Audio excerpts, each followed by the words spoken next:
I've been invisible for 9 months.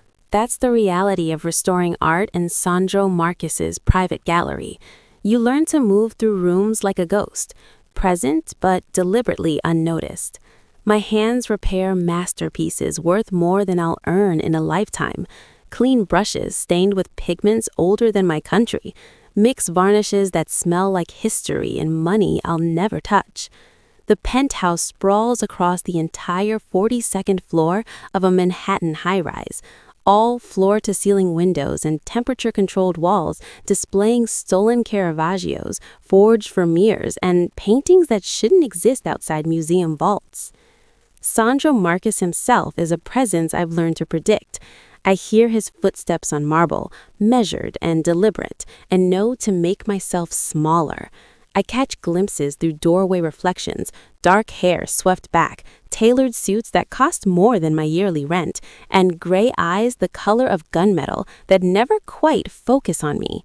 He conducts business in low Italian I'm not supposed to understand. Men arrive through private elevators and leave through service exits. I clean up after them, dispose of documents they burn in crystal ashtrays, wipe down surfaces they've touched. I don't ask questions. That's not my job. My job is to be invisible. The only constant in this carefully controlled silence is Ashley, my sister, my responsibility, my reason for accepting every dangerous dollar Sandro Marcus pays me, until Tuesday night when two men made sure I'd never be invisible again. Before we dive deeper into Rose's dangerous transformation, I need to know, are you hooked? If this story already has you on the edge of your seat, smash that like button right now.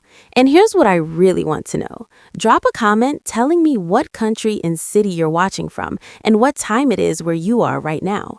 I love seeing our global audience come together for these stories.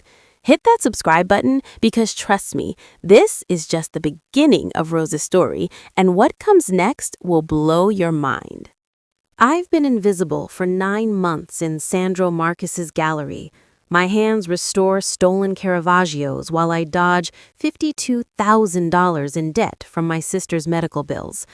I've perfected the art of disappearing, moving through his penthouse like air, cleaning up after meetings I'm not supposed to understand, avoiding eye contact with a man whose gray eyes miss nothing, but have never once landed on me.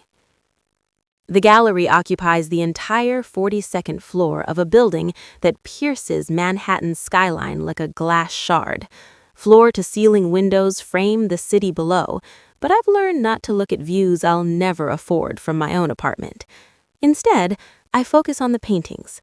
A Vermeer that shouldn't exist outside the Gardner Museum. A Caravaggio missing since 1969. Canvases worth more than entire city blocks, hanging in climate-controlled silence, while I repair the damage time and careless previous owners inflicted. My mornings start at 6. I arrive before Sandro wakes, let myself in through the service entrance with the key his man Costa gave me on day 1. The chemical smell of linseed oil and turpentine becomes my oxygen. I mix pigments by hand, matching colors dead artists created centuries ago, breathing life back into cracks and faded sections that would make museum conservators weep. This work requires precision, patience, and the kind of expertise I spent 6 years and $90,000 in student loans acquiring, none of which matters when the debt collectors call about Ashley's bills. $52,000. The number haunts me like a second shadow. 2 years ago, a drunk driver T-boned Ashley's car on the FDR. Emergency surgery, 3 weeks in ICU, medical bills that arrived like accusation letters long after she'd healed. The insurance company found creative ways to deny coverage. The hospital found creative ways to inflate charges. I found myself signing payment plans with interest rates that should be criminal, watching the principal barely shrink despite bleeding money every month. So, I restore art for a man whose business card simply reads Private Acquisitions and ask no questions about provenance. Sandro himself is a carefully controlled presence I've learned to predict. I hear his footsteps on marble, measured, deliberate, the sound of expensive Italian leather, and know to make myself smaller, tuck into alcoves, focus on my work with intensity that discourages conversation.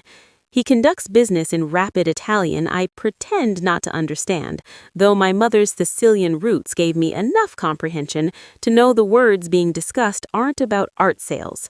Men arrive through the private elevator. They leave through service exits. I clean up after them, disposing of documents they burn in crystal ashtrays, wiping down surfaces like erasing evidence. He's beautiful in the way dangerous things often are.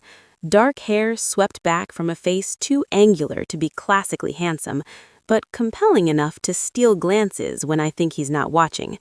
Tailored suits that move with him like second skin, and those eyes, gray like gunmetal, like storm clouds, like something that could cut through lies and see straight to bone. They've never quite focused on me. I'm furniture, useful, replaceable. My phone buzzes during lunch. Ashley's name lights the screen with her usual Tuesday check-in call, her voice bright with forced cheer that doesn't quite hide the worry underneath. How's the fancy art job? Still getting paid in champagne and caviar? Something like that, I lie, not mentioning the payment I just sent left me $300 short for rent. The bills are still coming. They'll always be coming. When I finally pack up my restoration supplies Tuesday evening, the October night has settled over Manhattan with unseasonable fog that turns streetlights into watercolor halos. The penthouse feels too quiet, too empty. Sandro left hours ago for whatever business pulls him into the city's shadows. I gather my bag, check twice that I've locked the gallery's climate control system, and slip through the service entrance at 11:30 p.m. into fog so thick I can barely see 3 feet ahead. The subway is 4 blocks south. I've walked this route 200 times. Tonight will be different. I return to work Wednesday morning because I can't afford not to. Every breath feels like broken glass in my chest, and the bathroom mirror showed me a face I barely recognized. Left eye swollen, nearly shut, bruises blooming purple and yellow across my cheekbone, split lip that makeup can't disguise no matter how much I layer on.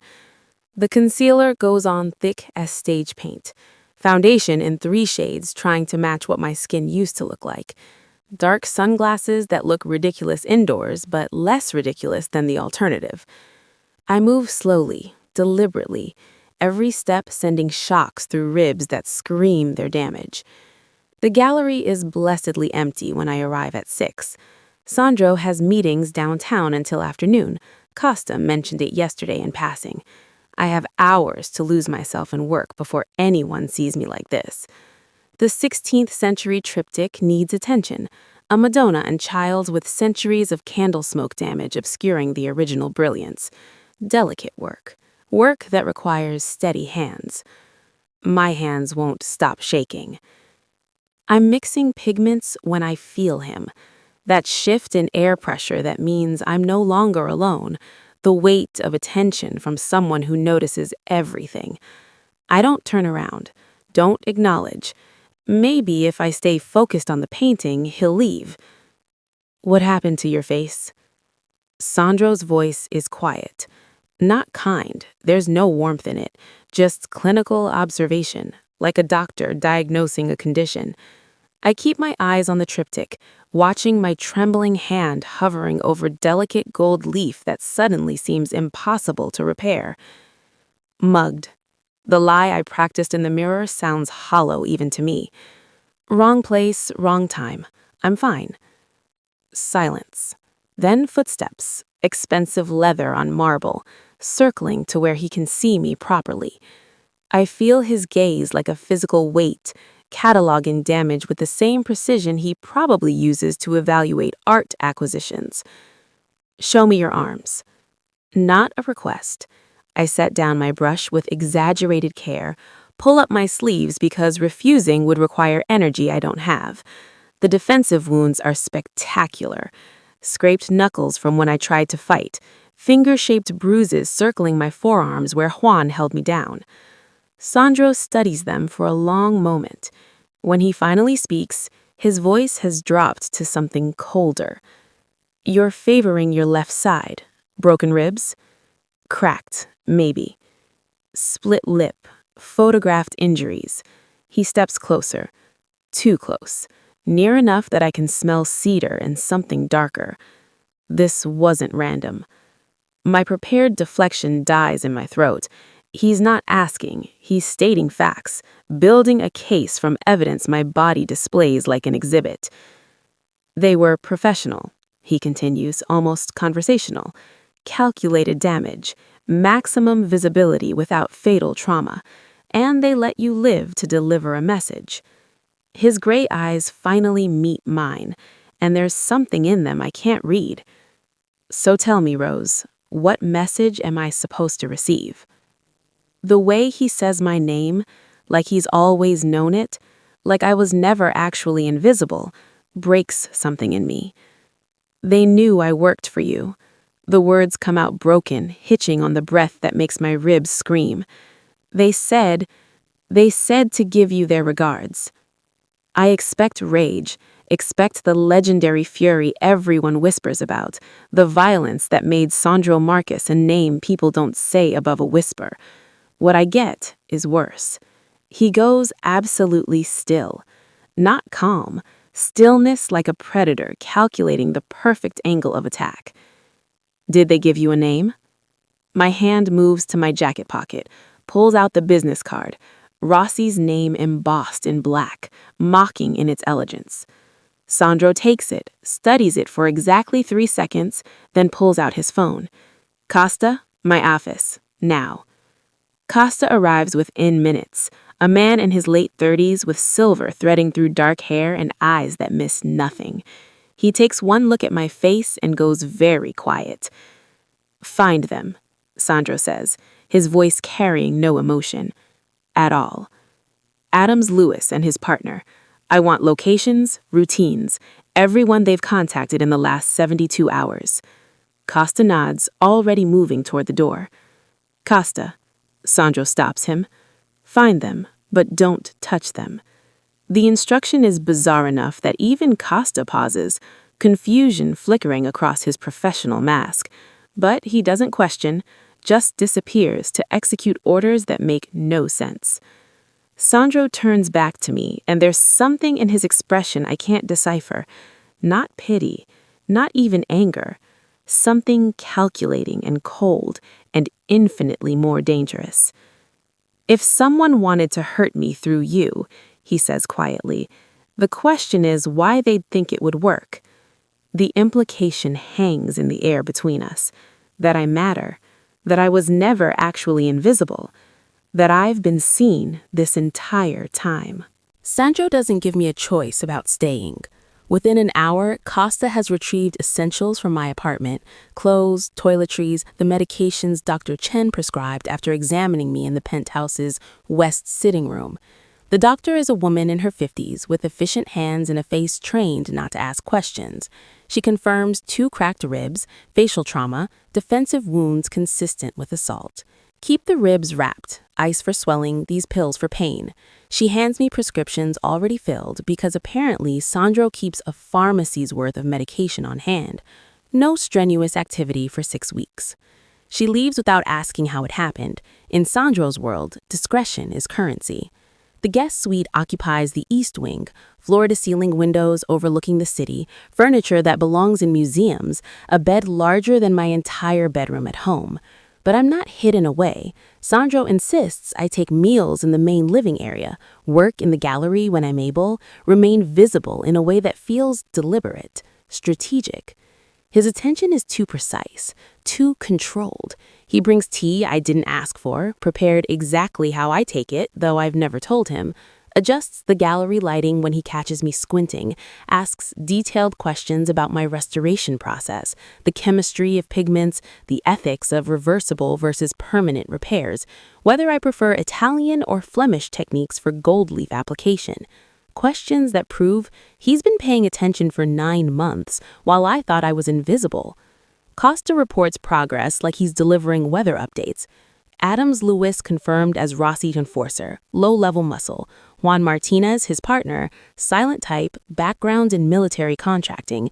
They've been on Rossi's payroll for 18 months. Sandro absorbs this information with no visible reaction, no rage, no orders for retaliation, just clinical interest like Costa is describing a particularly boring stock portfolio. Ashley visits Thursday evening, still in scrubs from her hospital shift. She stops 3 steps into the penthouse, eyes going wide as she catalogs the wealth surrounding us. "Rose?" Her voice is carefully neutral. "Can we talk? Alone?" In the guest suite, she rounds on me. "You don't know this man. You don't know what he's capable of. This," she gestures at the luxury, "this isn't protection. This is ownership.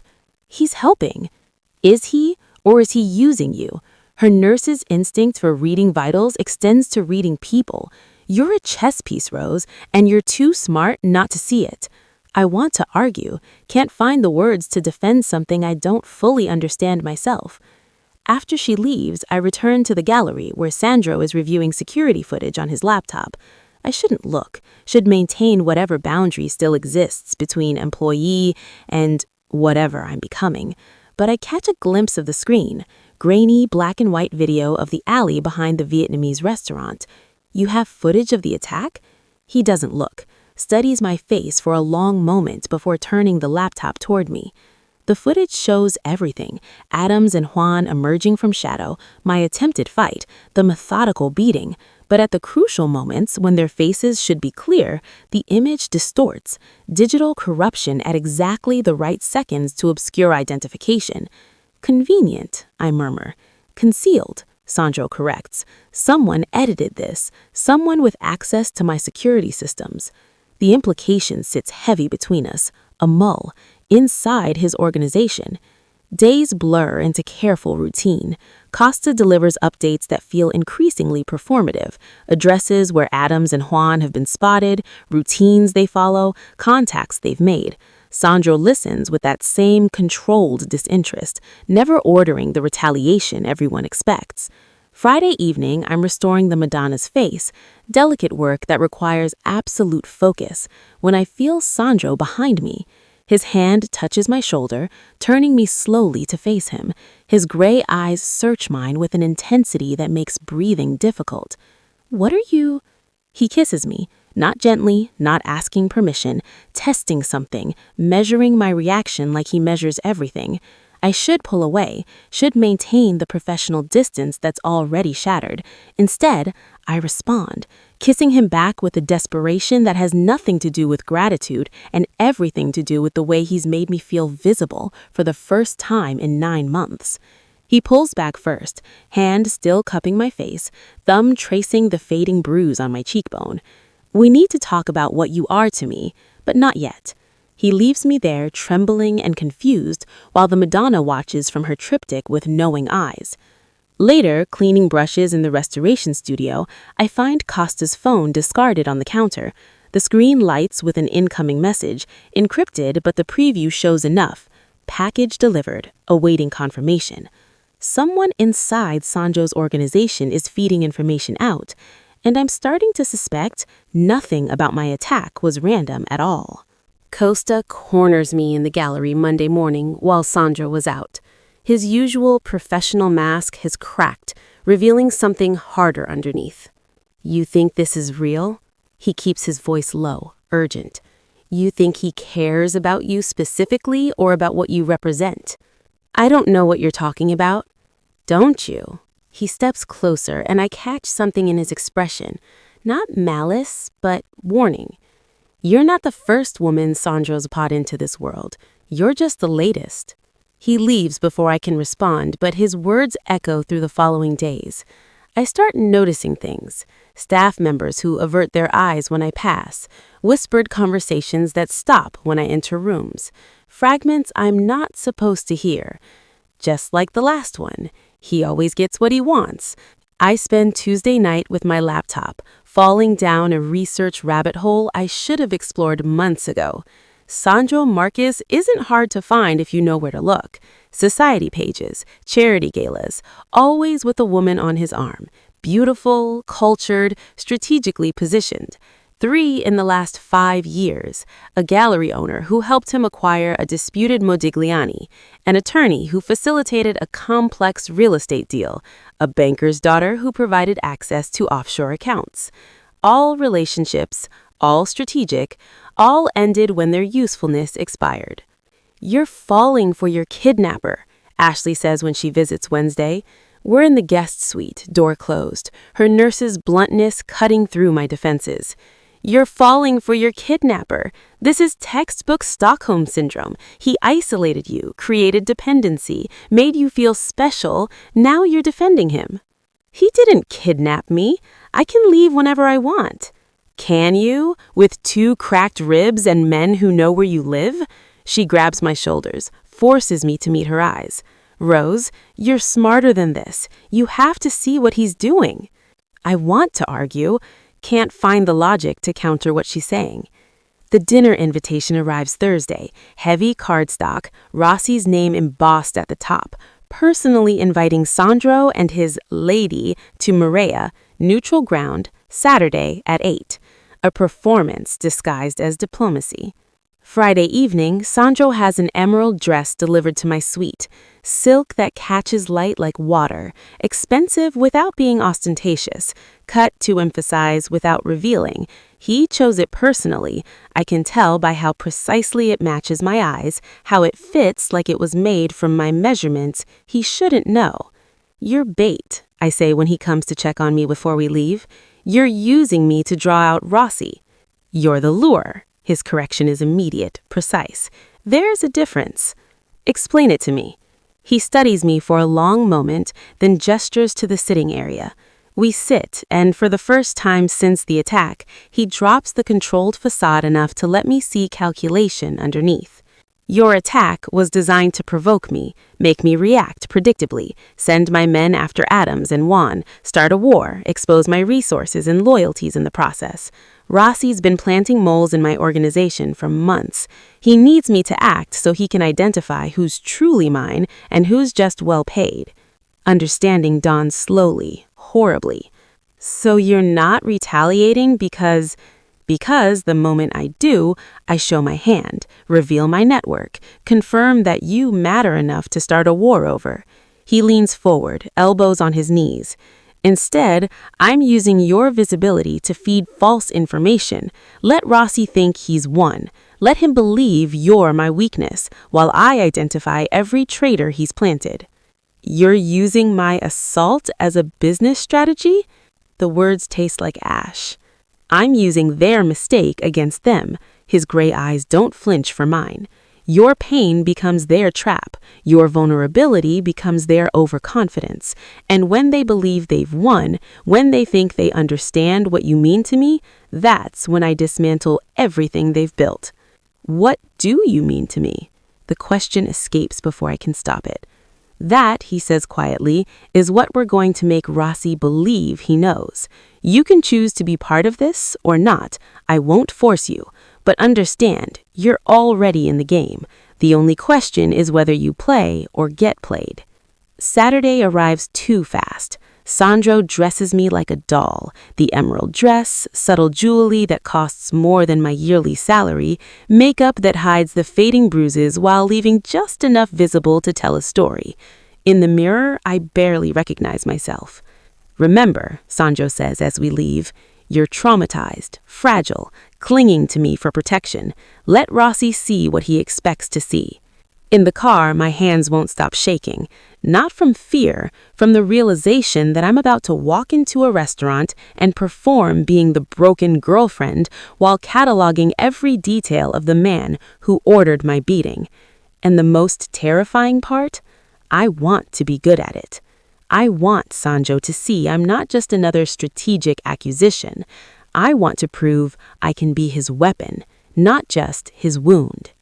Maria occupies a corner of Central Park South that screams old money and older power, the kind of Italian establishment where reservations book months in advance and the sommelier knows your grandfather's favorite vintage. Rossi's territory. His cameras track us from the moment we enter, discreet lenses tucked into crown molding, behind artwork, probably in the floral arrangements. Rossi himself waits at a corner table, standing when we approach with the practiced grace of someone who's hosted 1,000 power dinners. He's older than I expected, mid-50s, silver threading through dark hair, expensive suit that can't quite hide the bulk underneath. A man who's done violence personally before delegating it to people like Adams and Juan. Marcus. He shakes Sandro's hand with careful neutrality. Then his attention shifts to me, and I feel myself catalogued, assessed, measured for weaknesses. And you must be Rose. I was so distressed to hear about your unfortunate incident. Unfortunate incident? Like I tripped on a sidewalk instead of being beaten unconscious in an alley. Thank you, I manage, letting my voice shake just enough to sell fragility. Sandro's hand finds the small of my back, possessive, protective, exactly the performance we rehearsed. Rossi orders wine I can't pronounce and makes sympathetic noises about urban violence. This city has become so dangerous. A young woman walking alone at night. He shakes his head with practiced regret. I've taken the liberty of arranging compensation. $50,000 for your medical expenses and trauma. It's the least I can do as someone who cares about this neighborhood's safety. The amount is precise, specific, almost exactly what I owe in debt. Information he shouldn't have unless he's been researching me for weeks. That's very generous, Sandro says, his tone giving nothing away. It's neighborly. Rossi's attention stays locked on me. I understand the men who attacked you were wearing masks. Such cowards. Did they say anything that might help identify them? Here's the test. I can feel it in how he leans forward, in the way his eyes track my micro-expressions. They said, I let my voice break convincingly, they said something about sending a message, about the fog being perfect timing. Rossi's expression doesn't change, but something flickers in his eyes. Satisfaction. Because the fog wasn't mentioned in any police report I didn't file. Only the attackers would know that detail. He just confirmed he orchestrated everything. Sandro's hand tightens fractionally on my back. To anyone watching, it looks like protective fury, but I catch the calculation underneath, the cold precision of someone who just got the confession he needed. Excuse me. I stand carefully, playing up the rib injury. Ladies' room. The bathroom is marble and gold, mirrors that show too much. I'm checking my makeup when I notice the weight wrong in my purse. The designer bag Sandro gave me tonight sits heavier than it should. I dig through lipstick and phone and find it, a listening device no bigger than a button, tucked into the silk lining. Professional, expensive, exactly the kind Costa would have access to. My heart hammers as I stare at it. This is the test. Sandro's test. He wants to know if I'll tell him, if I'll trust him, if I'm truly on his side or just performing compliance. I crush it under my heel. The decision is instant, instinctive. If Sandro planted this to test my loyalty, destroying it proves I'm choosing him. If Costa planted it without Sandro's knowledge, I'm protecting us both. Either way, I'm making a choice. When I return to the table, Rossi's mid-sentence about some charity gala. He stops when he sees me, shifts his attention with predatory focus. Rose, I hope you'll forgive my directness, but I'm concerned for your well-being. He slides an envelope across the table. That's a cashier's check, $100,000, enough to clear your debts and start fresh somewhere safe, somewhere far from the complexities of Mr. Marcus's business dealings. Consider it a protection fee. The audacity is breathtaking. He's trying to buy me, remove Sandro's supposed weakness, all while pretending it's benevolent concern. I should look to Sandro for guidance, should play the fragile victim seeking permission. Instead, something hot and sharp rises in my chest, fury at being treated like property, at being used as bait for politics I never asked to understand. You think I'm stupid. The words come out clear, cold, nothing fragile about them. You think because I restore paintings and carry debt that I can't see exactly what you're doing. You orchestrated my attack to provoke Sandro. You're offering money to remove me as a variable. You're testing whether I'm his weakness or his asset. Rossi's expression freezes. I'm neither. I lean forward, let him see something dangerous in my eyes. I'm someone who remembers faces, who catalogs details, who knows that only the men who beat me would know about the fog, and who's now sitting across from the man who ordered it. I push the envelope back. Keep your money. I'm exactly where I choose to be. Sandro's expression when I glance at him is the first genuine surprise I've seen. Shock that cracks through his controlled facade for just a heartbeat before he masters it. In the car afterward, silence stretches for 3 blocks before he speaks. That wasn't the plan. Plans change. I meet his eyes in the rearview mirror. I'm changing them. His phone buzzes. Costa's name lights the screen. Sandro answers on speaker. The bug went dead mid-dinner. Do you want me to... Rose. Sandro's gaze locks on mine. Did you find a listening device in your purse? The question hangs between us, weighted with everything we haven't said. Yes, I answer. I found it, and I destroyed it. Costa's sharp intake of breath crackles through the speaker, but Sandro's expression shifts into something I can't quite read.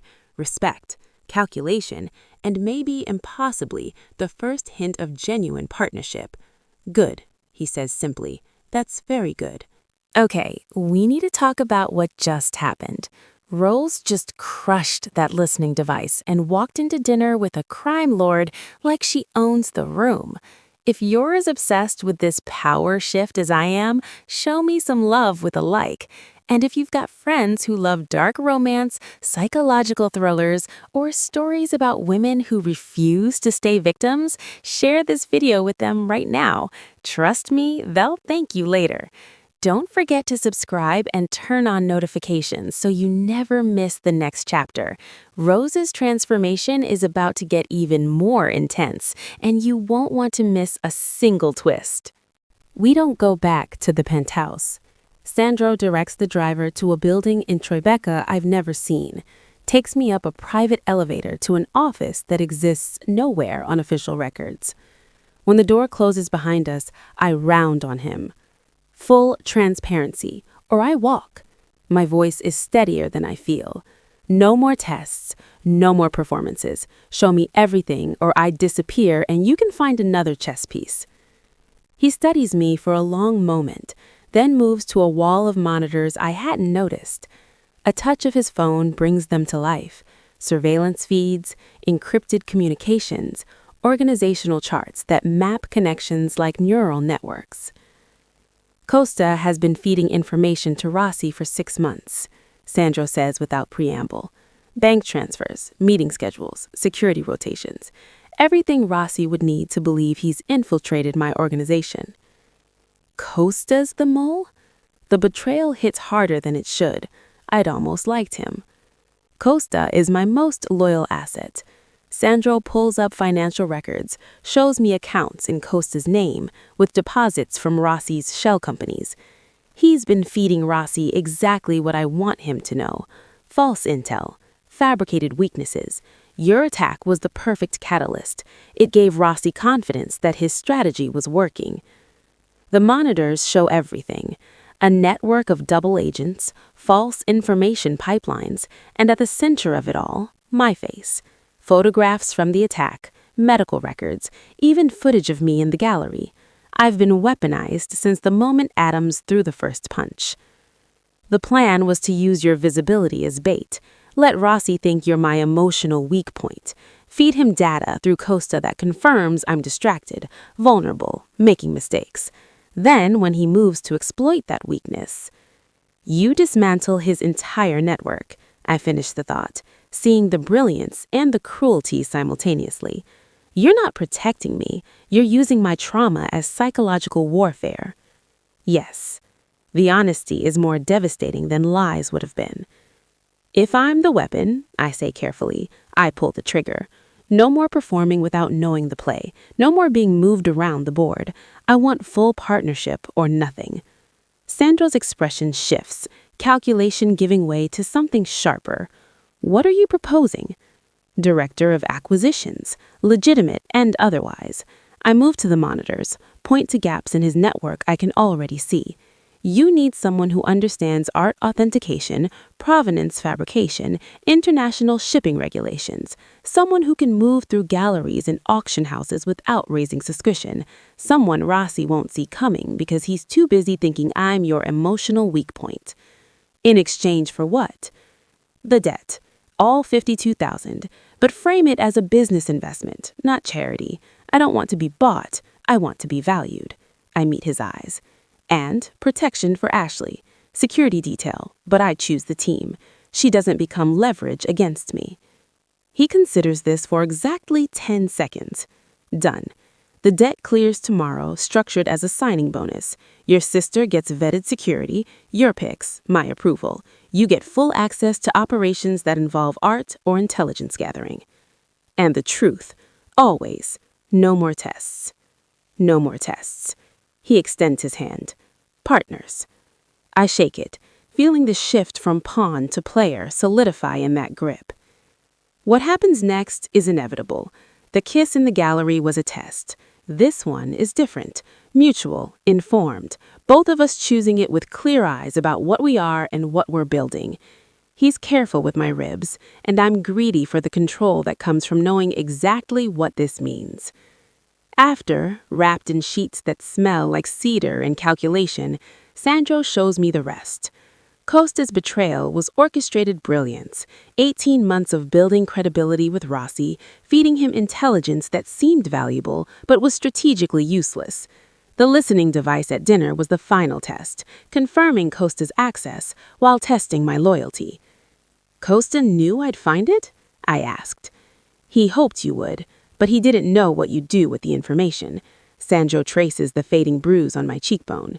Destroying it without telling me immediately was unexpected. Smart. You proved you could think strategically under pressure.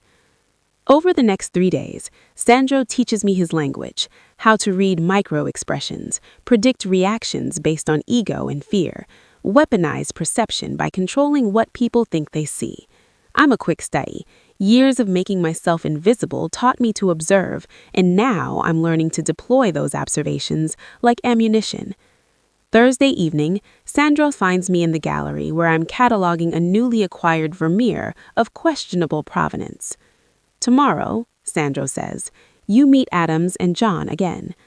My hand's still on the canvas. What? Rossi thinks you're traumatized, fragile. He'll use that. He'll send them to approach you, offer protection, try to turn you against me. His gray eyes hold mine. But this time, you're not the victim. What am I? The trap. And tomorrow, you're the one in control. The setup is elegant in its simplicity. I leave the penthouse Friday afternoon, accidentally alone while Sandro attends meetings downtown and Costa is conveniently unavailable. The surveillance teams pull back just enough to create the illusion of opportunity. To anyone watching, and Rossi is definitely watching, I'm vulnerable, isolated, ready to be turned. I take the route they expect, 4 blocks to a coffee shop in the village, the same walk that ended in blood and fog 3 weeks ago. My ribs have healed enough that I don't favor them anymore, but I let my gait suggest lingering pain. Sell the fragility Rossi needs to believe. They approach at the intersection of Christopher and Bleecker. Adams and Juan, emerging from a black sedan with tinted windows, moving with the same professional precision they used to beat me unconscious. My body remembers before my mind does, heart rate spiking, hands trembling, the taste of copper flooding my mouth.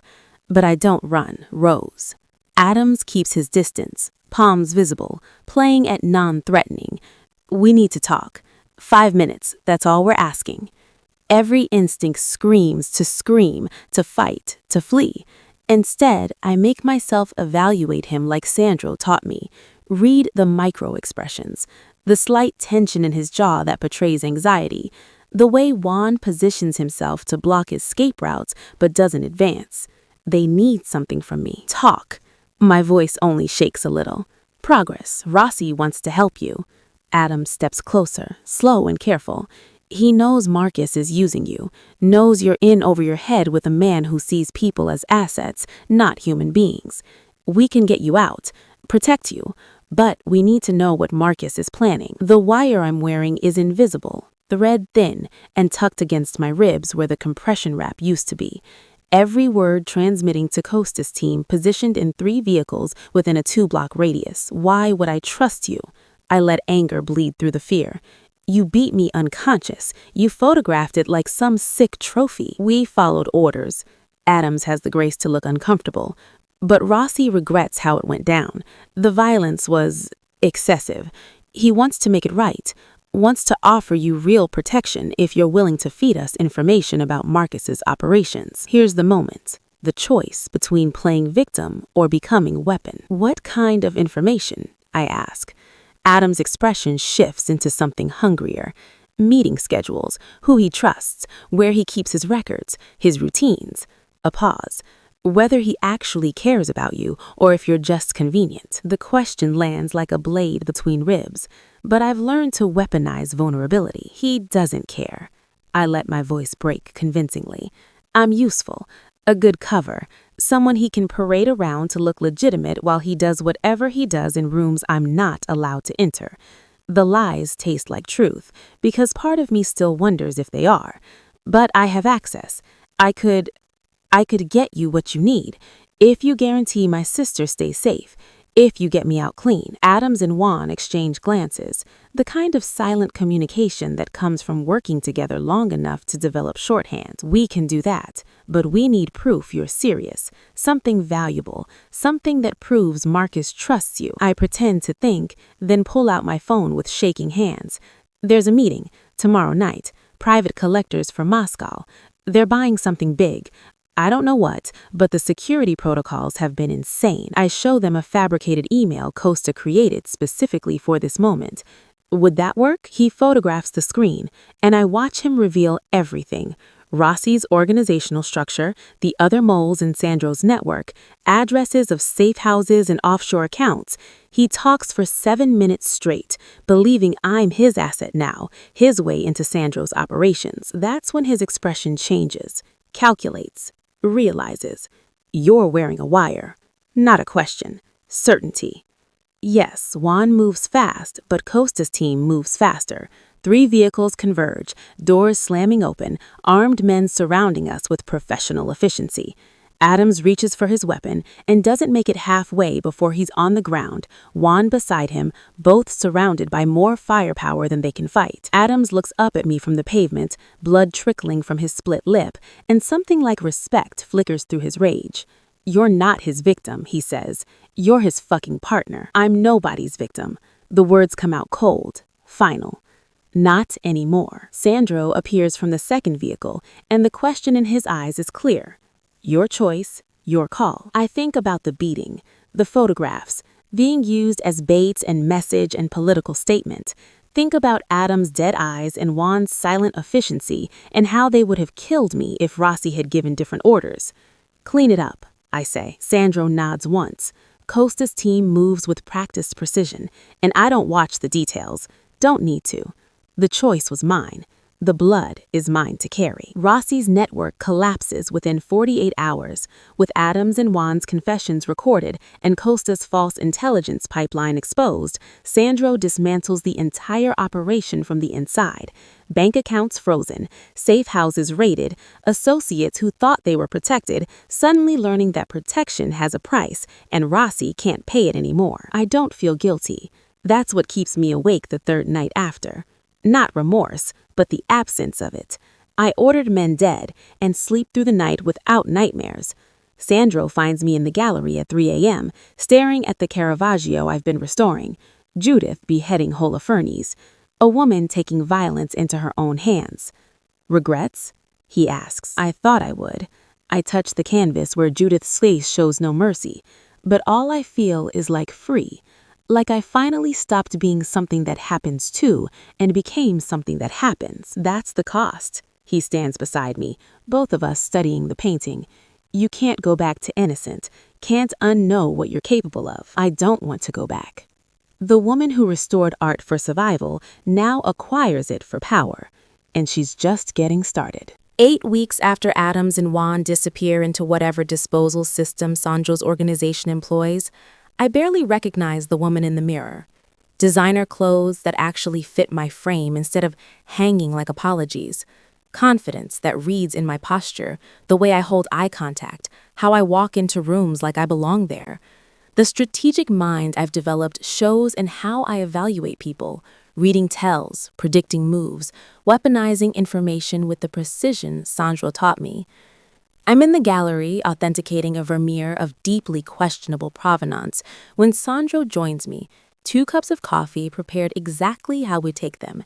It's become our morning ritual, discussing acquisitions and intelligence over caffeine while Manhattan wakes below us. I need to tell you something. He sets my cup down, and there's something in his expression I haven't seen before. Vulnerability, maybe, or as close as a man like him gets. I was watching you long before the attack. All 9 months you thought you were invisible. I should feel violated, manipulated. Instead, I feel curious. Why? Because you saw things no one else noticed. How a forged brushstroke sits different from an original.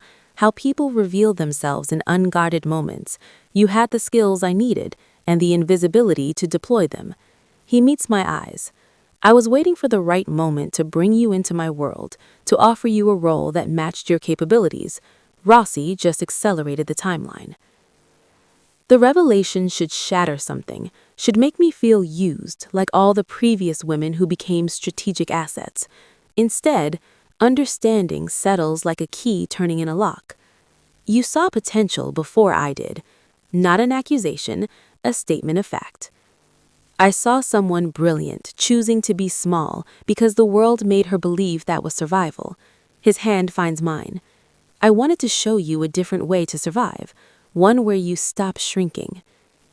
And if I'd refused? If I'd chosen to stay invisible after the attack? Then you would have walked away with a generous severance and never heard from me again. The honesty in his voice confirms what I've come to understand about Sandro Marcus. He manipulates, yes, but within boundaries he won't cross. I don't force people into this life.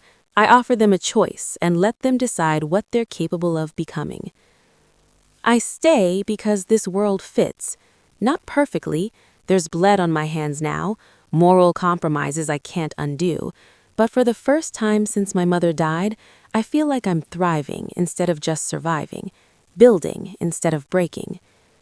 Ashley visits that afternoon, and I watch her catalog the changes, the way I move, how I speak, the casual authority in my voice when I discuss a Matisse acquisition with a Paris dealer over speakerphone. "You're happy," she says, after, and it sounds like an accusation wrapped in wonder. I am. I don't understand it, but I see it.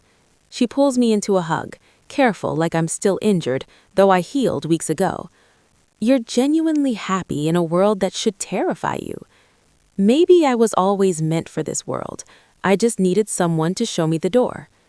My role as director of acquisitions is legitimate on paper and deadlier in practice.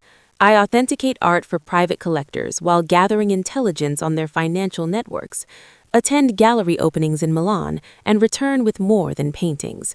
Build relationships with auction houses that front money laundering operations. I'm good at it. Better than good. Exceptional. The terrace has become our sanctuary. Sunday morning, coffee and newspapers, the city spreading below us like a conquered kingdom.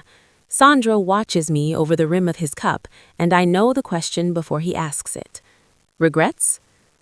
I think about the ghost I was 9 months ago, invisible, desperate, drowning in debt, and convinced my worth was measured in how much I could endure alone. Think about the woman I've become, visible, valued, dangerous. I regret that it took violence to make me visible, I say, honestly, but I don't regret being seen, don't regret choosing this, choosing you. I love you. The words come without preamble, without softening. Just truth delivered with the same precision he applies to everything. Not because you're useful, though you are. Not because you're beautiful, though you are. Because you took pain and weaponized it, took vulnerability and transformed it into power. I love you too. The admission feels dangerous and inevitable. Even knowing what you are, what we are, maybe because of it. We're not a fairy tale. We're a calculated risk that paid off, a partnership built on strategy and sustained by choice. Love in a world where love is usually leverage, but somehow we've made it mean something more. Later, I'm in the gallery restoring the Caravaggio, Judith's face finally rendered in perfect detail, when Costa arrives with briefings on a Moscow collector who needs convincing. I discuss strategy while mixing pigments, plan psychological warfare while repairing centuries-old damage, and somewhere in that duality is exactly who I've become. Sandro watches from the doorway, and I catch his reflection in the glass protecting a Modigliani. "What are you thinking?" I ask without turning. "That 9 months ago you were a ghost in my gallery. Now you're the most dangerous piece on the board." I set down my brush and meet his eyes in the reflection in the glass. "I'm not the ghost in the gallery anymore." "No." His smile is sharp and genuine. "You're the woman who haunts our enemies' nightmares."